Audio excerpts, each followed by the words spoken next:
उत्तराखंड के पूर्व मुख्यमंत्री और कांग्रेस के वरिष्ठ नेता हरीश रावत ने 2027 विधानसभा चुनाव को लेकर बड़ा राजनीतिक संकेत दिया है। हल्द्वानी में पत्रकारों से बातचीत के दौरान उन्होंने मजाकिया अंदाज में कहा कि चुनाव में उनकी भूमिका सिर्फ ढोल बजवाने की होगी।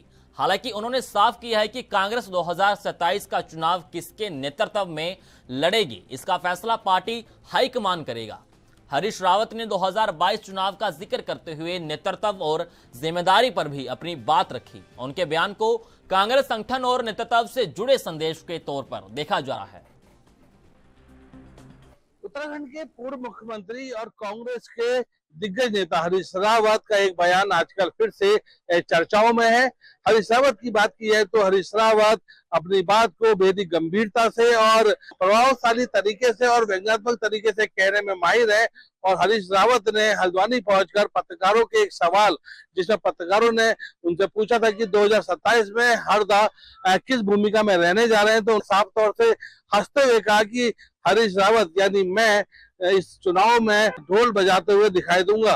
तो उनके इस बयान के बाद से कई तरीके की यहाँ पर कयास लगाए जा रहे हैं। और उसके बाद हरीश रावत ने गंभीर होकर ये बात भी कही कि 2022 चुनाव में जब उन्होंने पार्टी हाईकमान से कहा था कि चुनाव में किसी एक व्यक्ति के नेतृत्व में चुनाव होना चाहिए, लेकिन पार्टी हाईकमान ने सामूहिक नेतृत्व की बात करके चुनाव लड़ने की बात कही थी।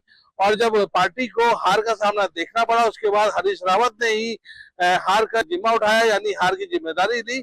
और अब 2027 में किसके चेहरे पर चुनाव लड़ेगी कांग्रेस, इसका फैसला पार्टी हाईकमान करेगी। लेकिन इतना जरूर है कि अभी, क्योंकि हरीश रावत की बात की जाए तो कहा जाता है कि हरीश रावत कोई भी बात बगैर किसी मतलब के लिए नहीं कहते हैं। और अभी आगामी 4 जून को अल्मोड़ा में राहुल गांधी जो एलओपी है उनका दौरा होना है, कांग्रेस के दिग्गज नेता है। और उनके आने से पहले इस बयान को देना क्या दर्शाता है कि हरीश रावत का ये बयान बिना किसी मतलब का नहीं है। और इस बयान के कई मायने निकाले जा रहे हैं राजनीतिक गलियारों में। Amit Chaudhary, ANB news, Haldwani. देखिए, ये क्या क्या करना है, क्या नेतृत्व बनाना है, ये काम एआईसीसी का है, उसमें कोई हर्ष वो नहीं है। और 2022 में जरूर मेरी ये राय थी कि स्पष्ट तौर पर एक को दायित्व सौंपा जाना चाहिए, लेकिन पार्टी ने उस समय भी सामूहिक नेतृत्व की बात कही।